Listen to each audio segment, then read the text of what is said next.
BJP రాష్ట్ర అధ్యక్షుడు Madhav comments. Steel plant ప్రమాదం అత్యంత దురదృష్టకరం. ఆ కుటుంబాలను అన్ని విధాలుగా ఆదుకుంటాం.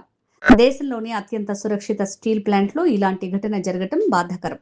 నిన్న ఆర్ఐఎన్ఎల్లో ఏదైతే దుర్ఘటన జరిగిందో చాలా తీవ్ర విషాదకరమైన ఒక వార్త. స్టీల్ ప్లాంట్ రివైవల్ అయింది. పెద్ద ఎత్తున కేంద్ర రాష్ట్ర ప్రభుత్వాల యొక్క సహకారం కారణంగా ప్యాకేజ్ 1 రూపంలో స్టీల్ ప్లాంట్ని పునరుద్ధరించి 3 బ్లాస్ట్ ఫర్నేస్ని ప్రారంభించి పెద్ద ఎత్తున ఉద్యోగస్తుల జీవితాల్లో ఆనందాన్ని నింపి ముందుకెళ్తున్న తరుణంలో నిన్న SMS-2లో జరిగిన ఏదైతే దుర్ఘటన ఉందో అత్యంత బాధాకరమైన అంశం. 8 మంది కార్మికులు మరణం, దాంట్లో 5 పర్మనెంట్ ఎంప్లాయీస్ అలాగే 3 కాంట్రాక్ట్ ఎంప్లాయీస్ మరణించడం ఏదైతే ఉందో చాలా దురదృష్టకరం. దాంతోపాటు 6 గాయపడటం జరిగింది. దాంట్లో 2 తీవ్రంగా గాయపడ్డారు. వాళ్ళిద్దరూ తీవ్రంగా గాయపడిన వాళ్ళు త్వరగా కోలుకోవాలని చెప్పి ఆ దేవుడిని ప్రార్థిస్తున్నాం. అలాగే కేంద్ర రాష్ట్ర ప్రభుత్వాలు కలిసి ఈ యొక్క ఎవరైతే క్షతగాత్రులు ఉన్నారో అలాగే ఎవరైతే చికిత్స పొందుతున్నారో వాళ్ళకి ఎక్స్గ్రేషియా ఇవ్వటం జరిగింది. ముఖ్యంగా ఎవరైతే మరణించారో వాళ్ళకి 25 లక్షల రూపాయలు ఇవ్వటం, దాంతోపాటు వాళ్ళకి సంబంధించిన పూర్తి ఫైనాన్షియల్ బెనిఫిట్స్ ఏవైతున్నాయో వాటన్నిటినీ కూడా వాళ్ళకి ఇచ్చే విధంగా, అలాగే వాళ్ళ ఇంట్లో ఒకరికి ఉద్యోగం RINLలో పర్మనెంట్ ఉద్యోగం ఇవ్వాలని చెప్పి కాంట్రాక్ట్ ఎంప్లాయీస్ పిల్లలు కూడా ఆ విధంగా ఇవ్వాలని చెప్పి అనుకోవడం జరిగింది.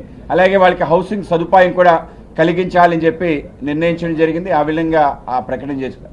అలాగే ఎవరైతే గాయపడ్డారో వాళ్ళందరికీ కూడా 10 లక్షల రూపాయలు ఇవ్వటం, అలాగే వాళ్ళకి చికిత్స పూర్తిగా ప్రభుత్వం చేసే విధంగా దాన్ని ఆసరా తీసుకోవడం జరిగింది. అలాగే ప్రధానమంత్రి యొక్క రిలీఫ్ దాంట్లో భాగంగా 2 లక్షల రూపాయలు సాధారణంగా వస్తాయి. ఆ విధంగా అది కూడా దానికి కలిపి ఇవ్వాలని చెప్పి నిర్ణయించడం జరిగింది.